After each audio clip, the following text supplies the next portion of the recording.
今天谢谢大家来到这边，然后这次呢，我们请到了那个 Ash 朋友来跟我们分享东西，然后主要会关于 Dependent Type。So my name is Ash Manning. I'm a protocol researcher and developer. I worked on the Zen protocol. I'm working on the Tesla's protocol at the moment. I've worked on a number of programming languages as well. I've done work on F#, F star, ZF star, and now working on a new language called Juvix. My presentation today is going to be on programming with dependent types. So languages with dependent types have been around for quite a while, but nowadays they're becoming much more practical and are beginning to be seen as the next generation of functional programming language type systems.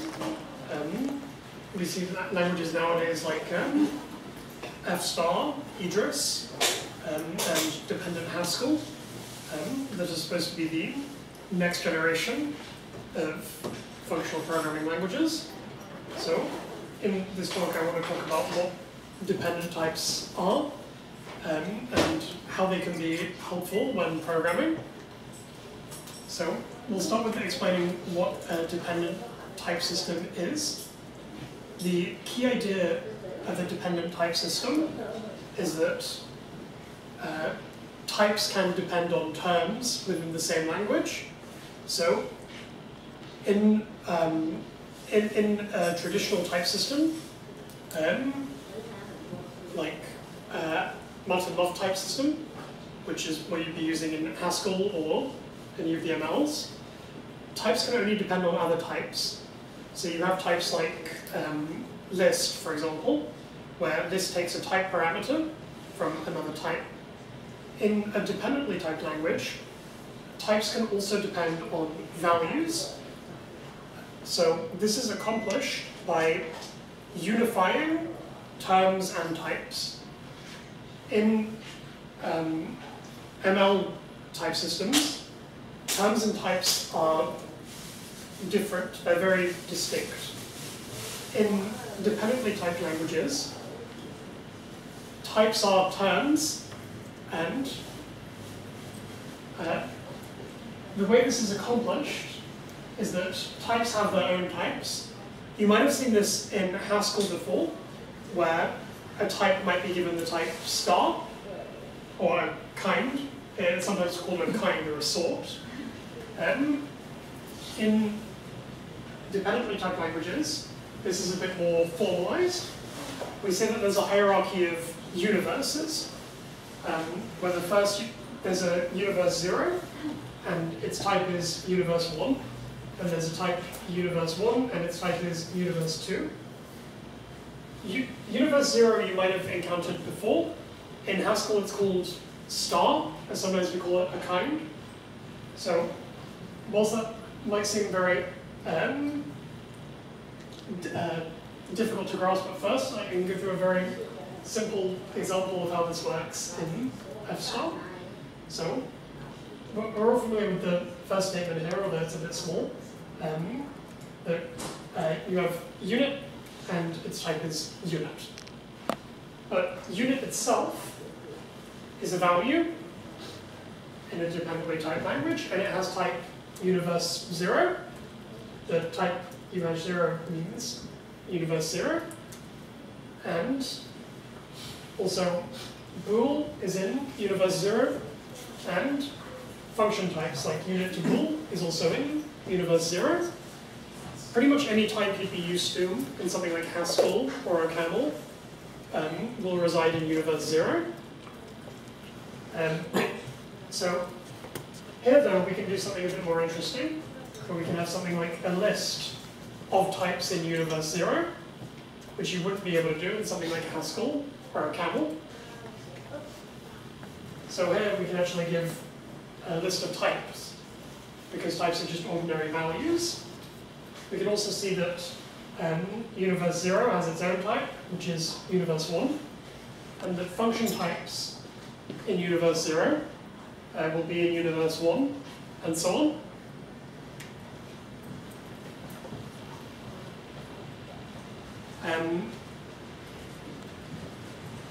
Types are permitted to depend directly on terms in dependently typed languages. I'm very sorry about how small all the writing came out. Is it possible to send you bigger? I think half of this one in the bedroom.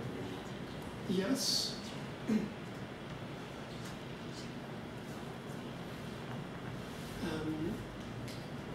I'm not sure how to zoom in, unfortunately.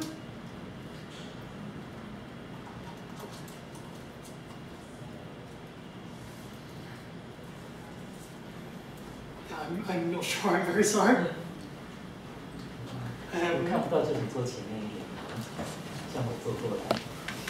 So, types are permitted to depend on terms, and I'm going to go through a very simple example of how this is going to work. So, this function foo takes a boolean and returns a type. Again, something that you absolutely cannot do in ML or Haskell, but in, say, F star, which is what I'm using for this presentation, this is perfectly fine. I'm matching on a boolean. If it's true, then it returns int, and if false, it returns unit. So this is well typed. So type U-0 denotes a type in universe 0. Yes, universe 0. The U-0 means universe 0. So now I'm going to try typing some things using foo. So we'll see that we can use values in types. So the type of this expression I've given as foo true, where foo is just an ordinary value in the language. It's not distinct as you would have in ML or Haskell. So I can type 42 as being foo true, because foo of true evaluates to int. Then I can type a unit as being foo false, because foo of false evaluates to unit. And I can do it the other way as well. I can make a function that takes a boolean and returns foo of that boolean. So here we have a function that takes a boolean as an argument and returns an element of foo of that boolean. So if its argument is true, foo of true is int, and it returns an int.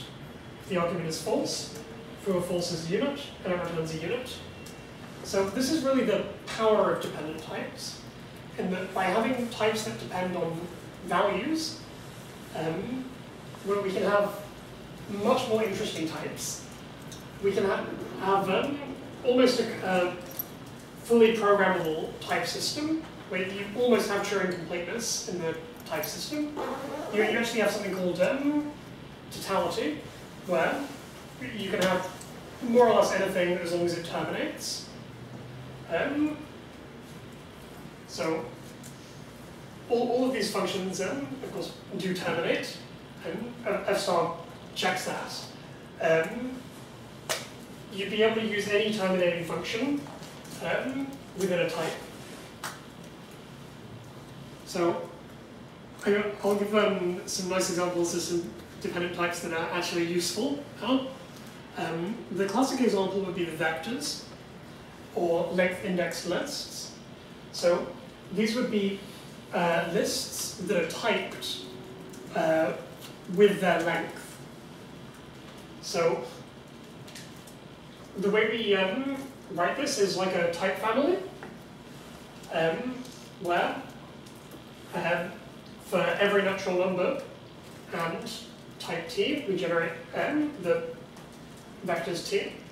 So we have, similar to the definition of a list, you have an initial element nil, called v nil for vector nil, which is a vector t of length 0, and v cons, where you have some natural number, an element of t, the tail, which is of length n, and concatenating them gives you a vector t of length n plus 1. So here you can see the constructor for cons is dependently typed, where depending on the tail, depending on the type of the tail, the length of the tail, it'll return a vector typed with the tail, with it'll return a vector typed as having one more element. So we can see some examples there where v0 is a vector of unit length 0. Here we have a vector of unit length 1 by consing unit to v0. And the real power of these sorts of types is that we could write strong specifications for functions. For example, if we were to write the append function, we could type it as taking a vector of length m and a vector of length n, and returning a vector of length m plus n. So by having this type that depends on a value, for example, this depends on values of net, like 1 and 0, we're able to give stronger specifications about types. It's very common that you might want to use a list, for example, that's known to have at least one element, or that's known to have less than a certain number of elements. And vectors are very useful for that sort of thing. There are plenty of other interesting types we can create that wouldn't be possible in languages with simpler type systems. Another would be the Braun trees. So very often we have data structures that are supposed to encode some sort of invariant, particularly tree structures. We often work with trees that are supposed to be sorted in some way or balanced in some way. And we often have to maintain these invariants ourselves, and these can be very easily broken. In a dependently typed language, we can make these invariants part of types. As an example, Braun trees are very simple. A Braun tree is a binary tree with the property that for any node of the Braun tree, either the left subtree is the same size as the right, or it's one element larger. So I'll show how to encode this in a type rather than having to maintain it programmatically. There's the leaf case, where you have 0 elements. And then there are two cases.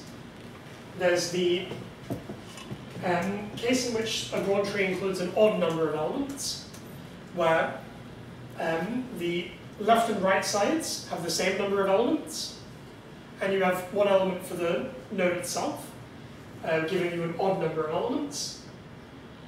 So you have the element, you have the left and right sides, which have n elements each, and this gives you a Braun tree of size n times 2 plus 1. And you have the case where you have an even number of elements, where you have n elements on the right side, n plus 1 elements on the left, and you have the element in the node, which gives you a total of n times 2 plus 2 elements. Just by construction, this will always be a Braun tree. There is no need to do any manual bookkeeping. It's just not possible to construct something that isn't a Braun tree using these constructors. You can do this with a lot of interesting structures with invariants. This isn't the only way to write a Braun tree.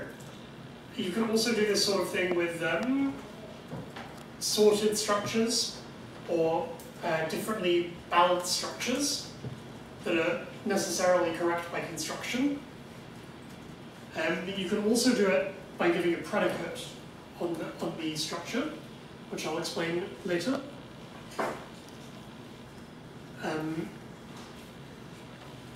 We can do other interesting things, like have types with dependent arity. So what I'm doing here is giving arrow type that takes a list of types as the domain, and a type as the codomain, and gives an arrow through all the types in the domain to the codomain. So the function is fairly simple. If the domain is empty, then it's the codomain. And if we have a head and then a tail, then it's an arrow from head to the arrows in the tail to the codomain. To make this concrete, here's a very normal-looking function definition. F is a function that takes an integer or a boolean and returns a unit. But we can also write this as the list int bool and my arrow operator to unit. What's going on is that this list, int bool unit, is expanded into int to bool to unit. So we can actually have the arity of this type depends on the first value. The more elements it has in its list argument, the greater its arity is going to be. And there's no way that you can encode this sort of thing in a simpler language, or language with a simpler type system, rather.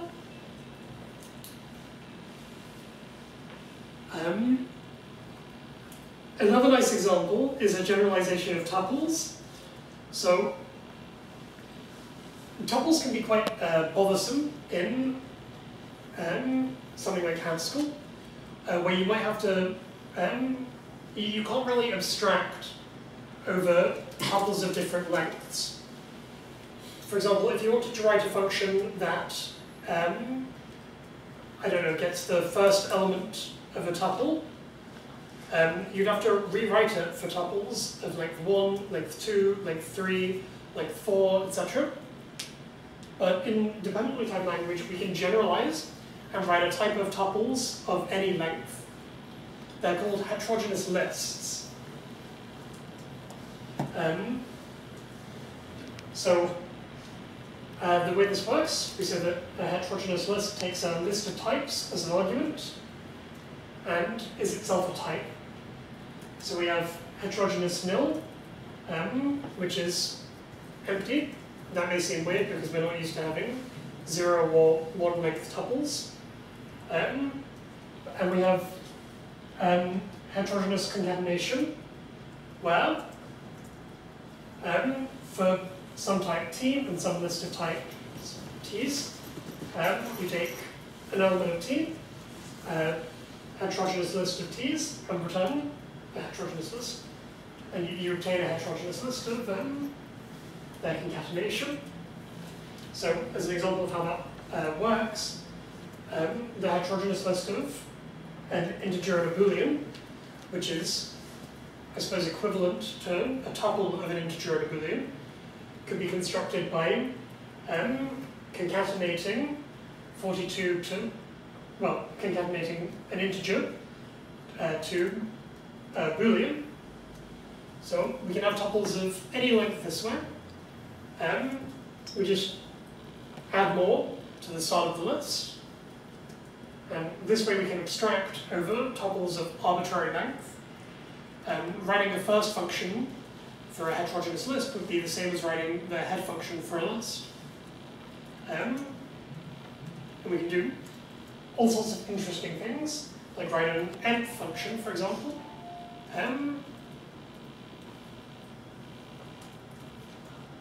So we can, if you're wondering how you can use types like vectors, where they're constrained to be a particular length, the vectors are already defined, for example, for a particular length. There's a type of vectors of length 1, a type of vectors of length 2. But what if we want to abstract over their length and say we have a vector of some length m? Well, we do this using something called dependent sum type.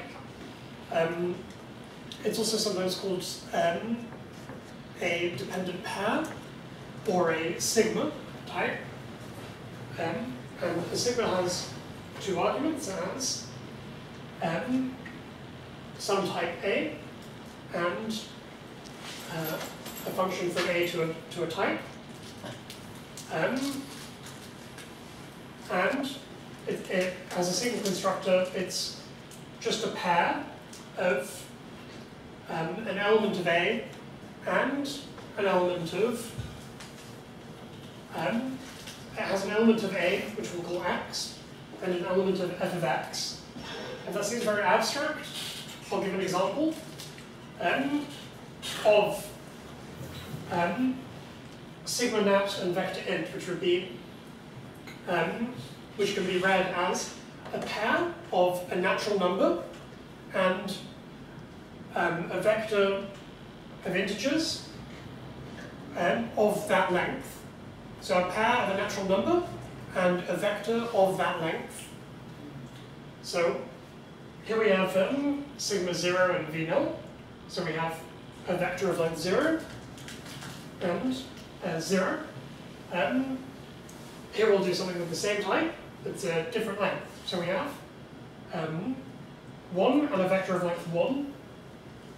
So in doing so, we're able to give a type that abstracts over vectors of arbitrary length, even though the type vector encodes length directly. So we can be general about length when we want to be, in the same way that we'd use a list. And we can be specific about length when we want to be as well, by using the length of a vector directly.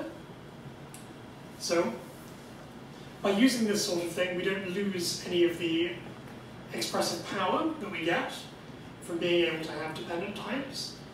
We don't constrain ourselves to being extremely specific. We can also be general when we want to be. So may I ask you what language it is you're showing us? This is F star. F star, oh I see. If there's anything you don't understand about the syntax, please feel free to ask. I hope it's relatively clear. It's very similar to ML. I think probably most people have seen either F sharp or camel at some point.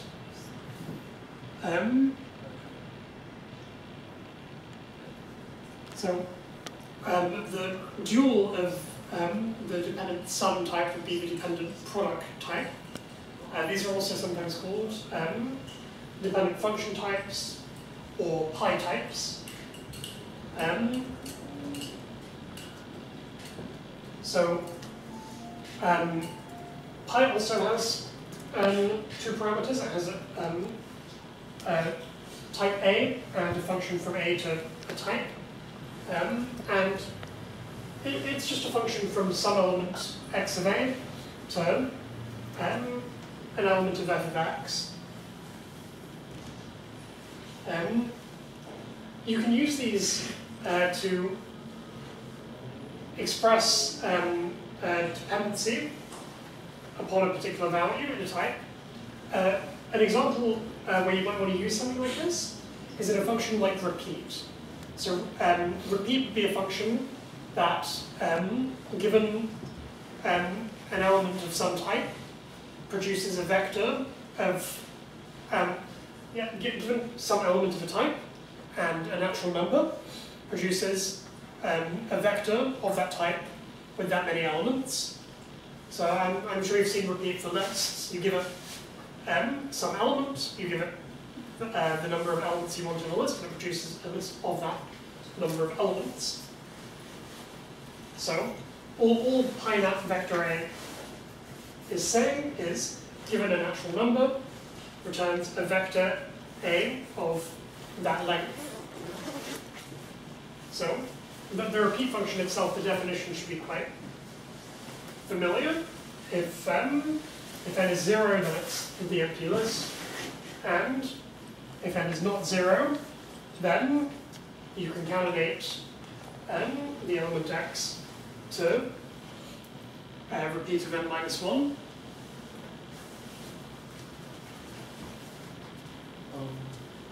Can you write the type of repeat as like A to net and to vector of A in the star, or you have to put the pi here? You don't need to put the pi. You could replace pi with its definition here. So you could also write it as A to, well, you could write it as A to n to n nat to vector an. You see as f is fully applied to x. So if we had this as being n nat, you'd have vector a is the f. So you have vector a n.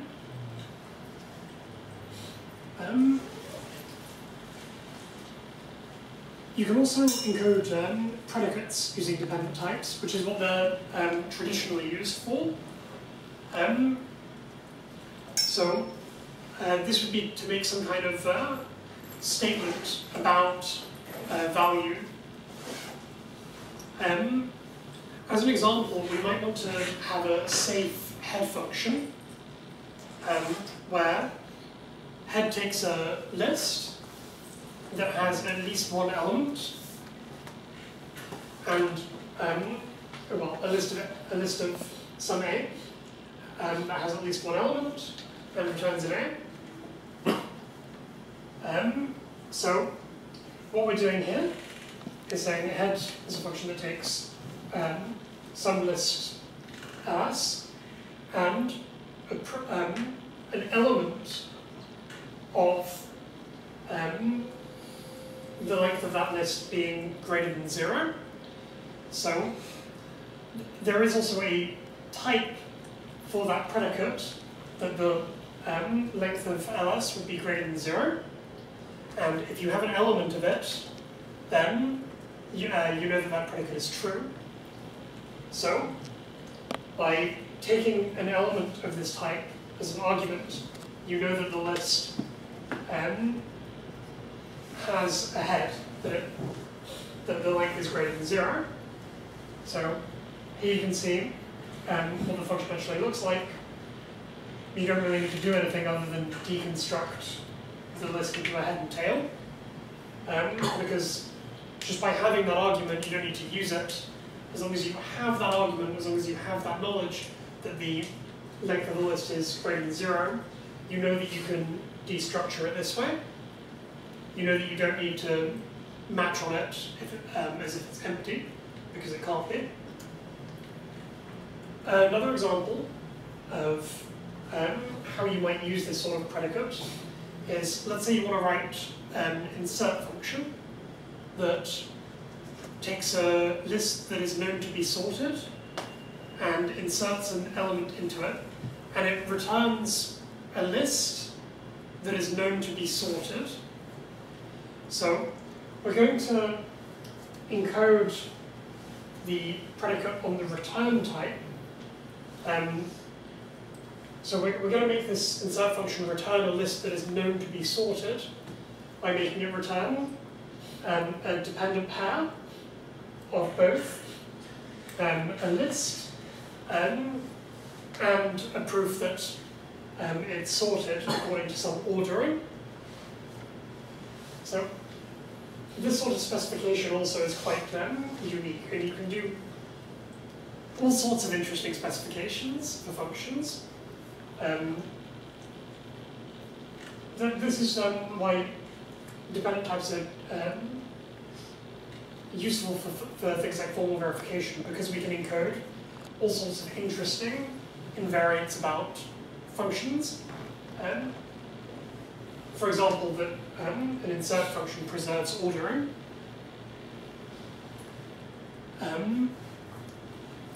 That's everything I wanted to talk about, I suppose. There's a lot that I haven't discussed regarding dependent types, in particular how you construct these sorts of predicates. Dependent types are rich enough to be able to construct entire logical systems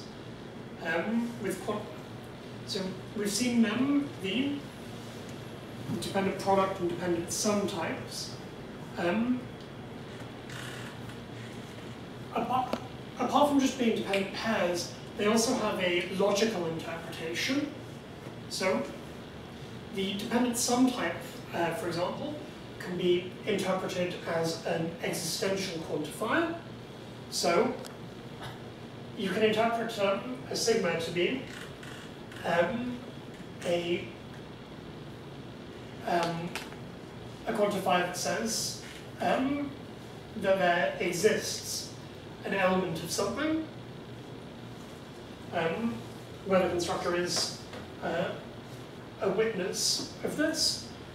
We can also see the dependent product type as being a logical for all relation.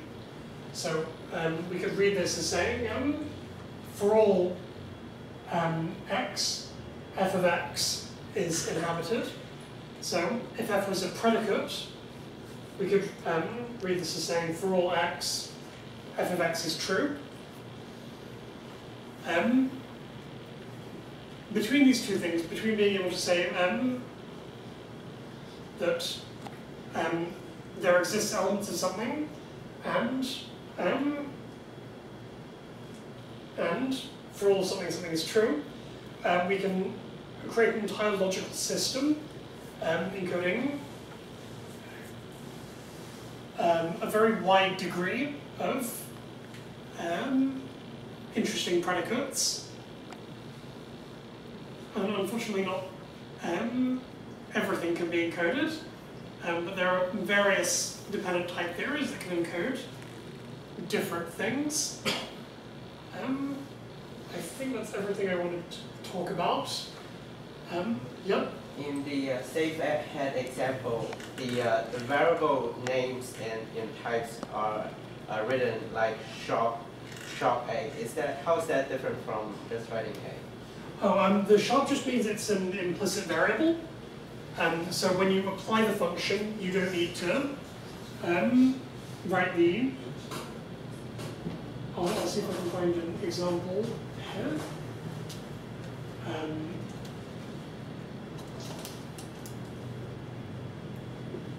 Do I have any nice examples? Next slide.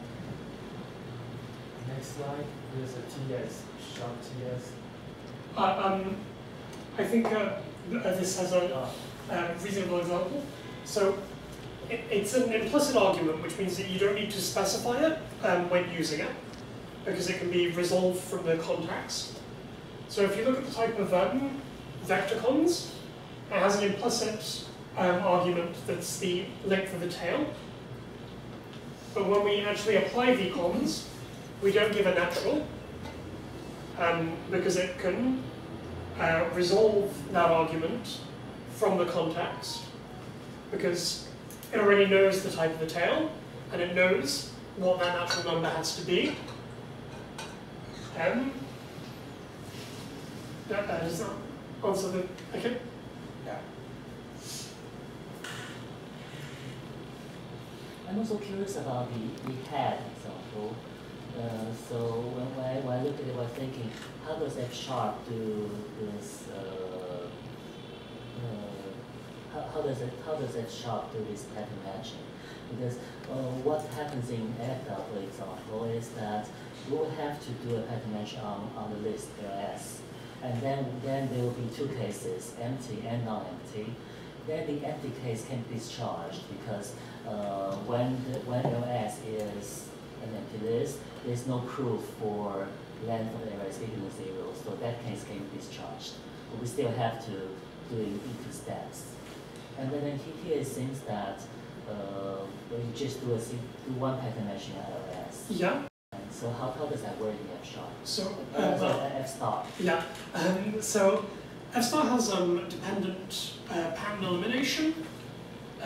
So if from the context it's possible to determine that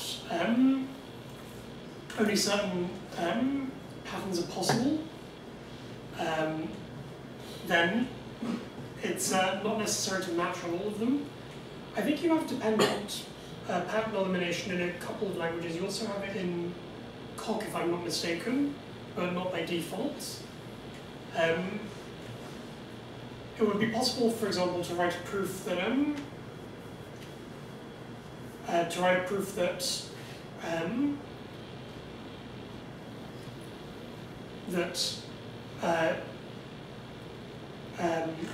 the list is composed only of the cons constructor. I'm not sure if you could encode that predicate in Agda. I think it's just a difference in the way the languages work, not a difference in the type theory. I guess it is a difference in the type theory though that you can do dependent pattern elimination. I'm not sure about that. How would you define that bigger relation? Would that be a type or a value? So this would actually be a Boolean in F star, but F star automatically lifts Boolean relations to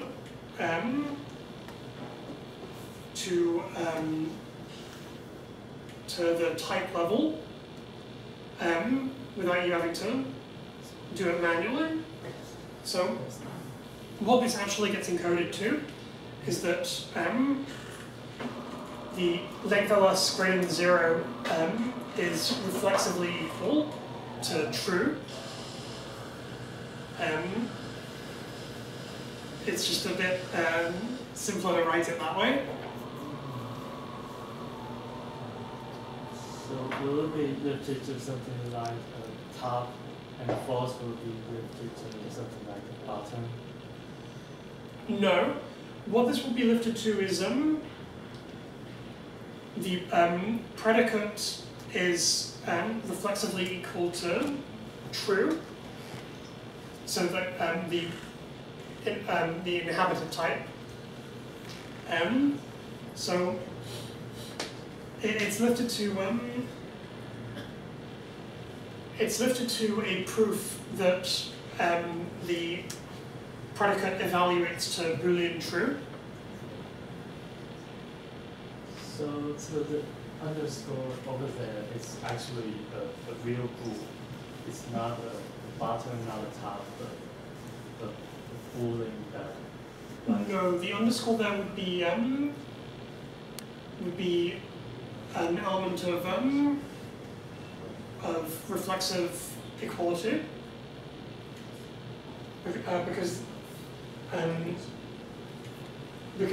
this gets expanded to list length that is greater than 0 is reflexively equal to true. So it's a proof of that expression equals to true. Yeah, which would be reflexive equality. So if you used to Agda, this would just be the reference constructor. What is the associated computation rule for head? The associated computation rule? Yeah, so for example, do I have for any type A and ls and a proof that the length of ls is greater than 0? Do I have head ls and that proof is equal to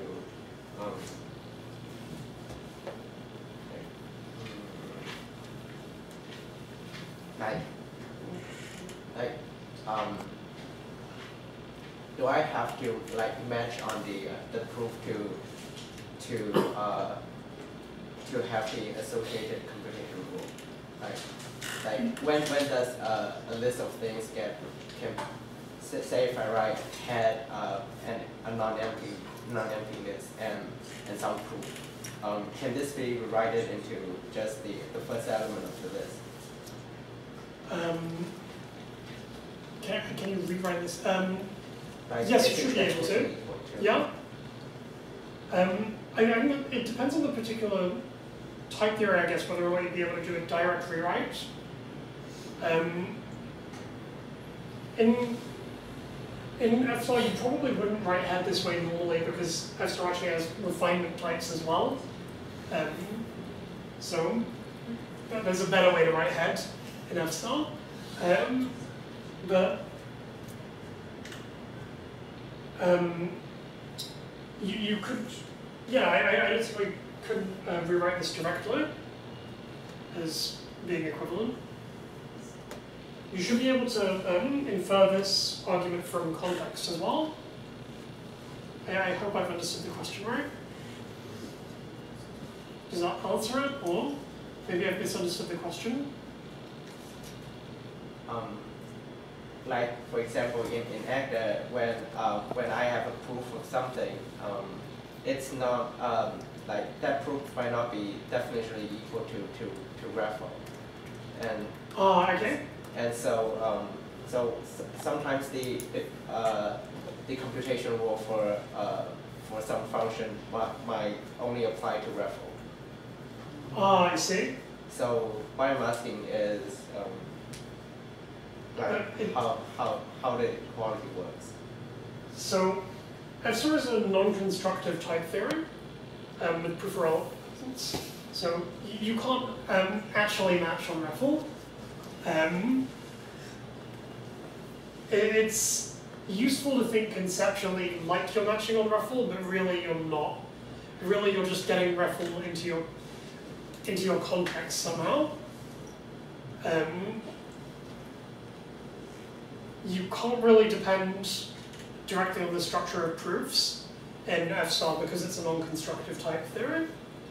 You could encode constructive operators in F star though, and in that case, you could have varying results depending on the structure of a proof. Does that answer?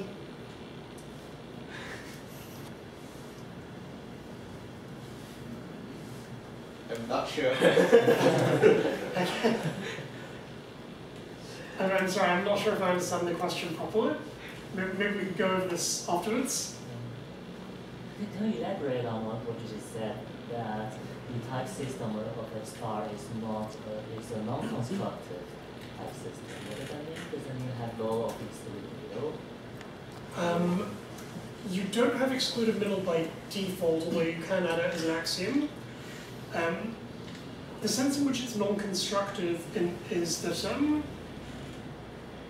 proofs don't necessarily have a form that you can deconstruct. F star's type system also includes refinement types and predicates, and most of its logical operators are assumed, and a lot of its logic is discharged by automated theorem provers. This basically means that you can't match on proofs and you can't destructure them, and that constructing proofs is done by constructing a context in which the predicate holds, rather than by manually constructing values of proofs. So, if you want to prove identity, for example, you don't need to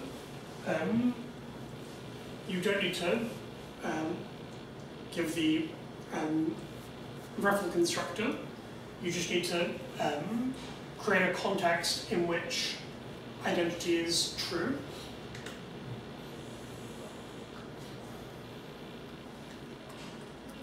It might seem a bit strange if you're used to languages in which you do have constructive. You always have constructive proofs like Coq or Actor. I mean, it's quite intuitive if you try it, but it's a bit difficult to explain because everything works by magic. Yeah, that's interesting because we're talking about that. Our experience in ACTA is often that you can say a lot on the type of a function, like this insert, for example. And then when you actually try to define insert, then well, it could sometimes be a pain because then that means you have to prove sortedness somehow in the code. So when you're lucky, like when things for things like append, well, things just work because the structure of the program and the structure of the created table happen to be the same. For insert, it may be harder. But then, how is your experience with that in F-star? Does it automatically prove enough stuff for you that you don't have to worry about that so much?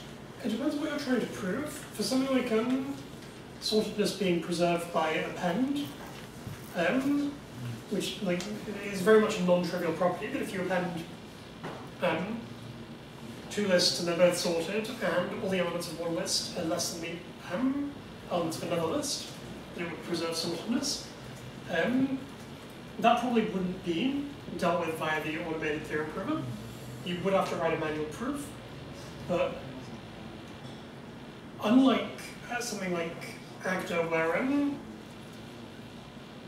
where because you have a constructive type theory, you need to encode this into the append function. In F-star, all the predicates are non-constructive by default. So what this would mean is that you could write append as just being list to list to list. You could then separately write a proof that if the two lists are sorted, then append of those two lists is itself sorted. And you could then use this to retype append and give it a refinement on its codomain such that it's sorted or whatever type you want to give it. I intentionally avoided talking about refinement types in this talk because it's about dependent types and not refinement types. But having both is really helpful for practical programming because as you said, it gets really, really annoying if you have to encode everything directly in types. Life gets a lot easier when you can retype things with refinements. So if you have refinement type, does it mean you don't have to encode every predicate like this in the text? Yes, because a refinement type is just a subset of a particular type. So if you imagine like the natural numbers as a refinement type of the integers, any natural number would be an integer. So you can retype something with a refinement of itself, which means that you don't have to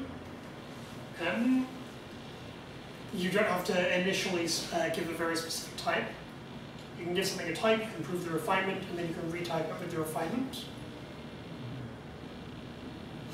How do you prove that a type is the subset of another type in an F-star? So you don't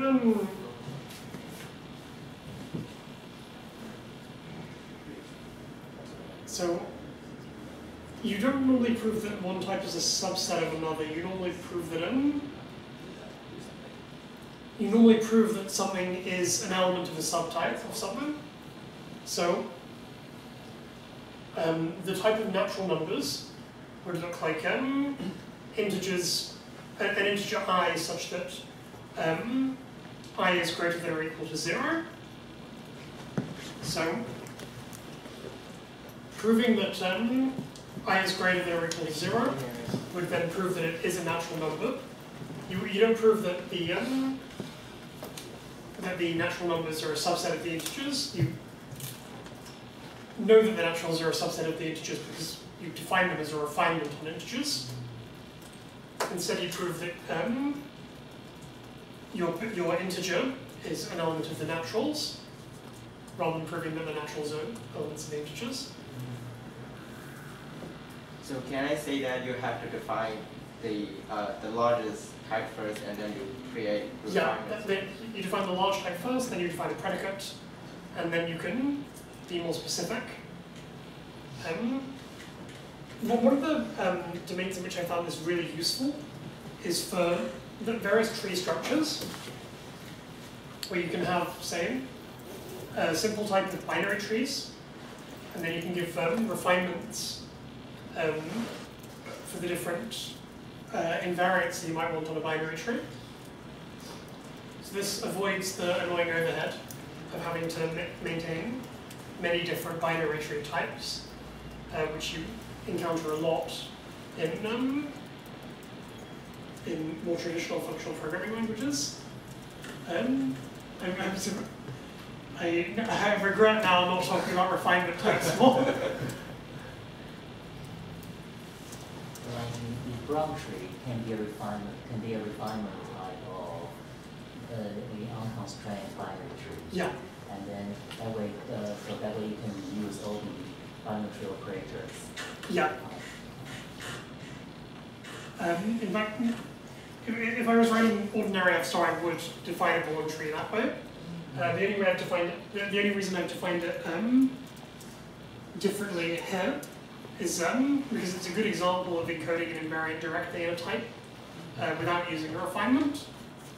But if you have refinements, it's much nicer to use them than to encode this way, because then you don't have to think about whether or not the broad tree is even or odd, and you can reuse all the operations on an ordinary binary tree.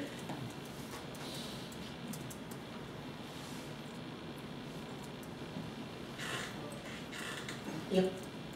Does the F star language have its own core language? Sorry? Do we have to translate F star language into simpler core language after type checking? Yes. So if you want to run an F star program, you have to extract it or transpile it to a simpler type, simpler language. F star transpiles to OCaml and C. It can transpile to F sharp, but it doesn't work. It has at times in the past worked, but doesn't at the moment. Maybe one day it will be fixed. I think by core language probably he meant a small core language like some kind of lambda calculus or something like that. But what I know is that things like Coq has a small core language, and the situation with ACTA is more like a mess. That the core language has grown very big. Very complex. So what's the situation with F star? It's the same situation with F star, where the core language is grown very big. In particular, F star's core language is very big, even compared to ACTA. Has all kinds of weird features like metaprogramming. If you want the safety of a small kernel like you'd have in Coq, F star is not a language for you.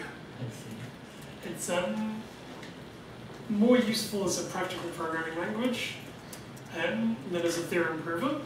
You probably wouldn't use F star for the same things that you'd use Coq for, but you can use it for general purpose programming, for which Coq is less useful. I'm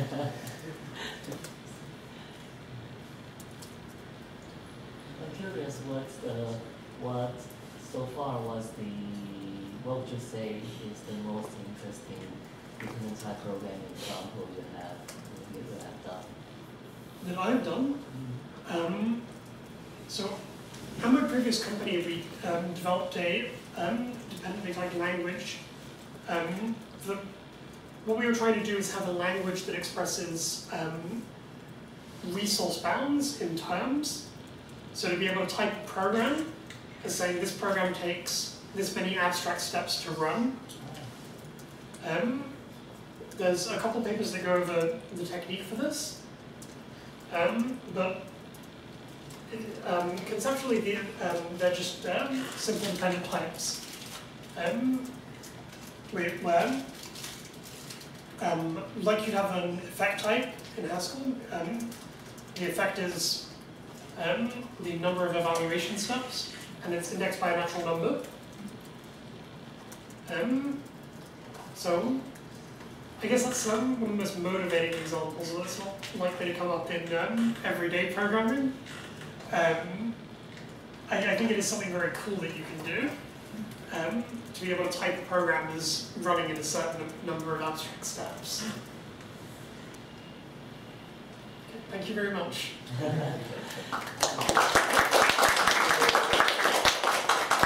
Can you show your GitHub page? Oh, yes, I can show my GitHub page. How should I show it?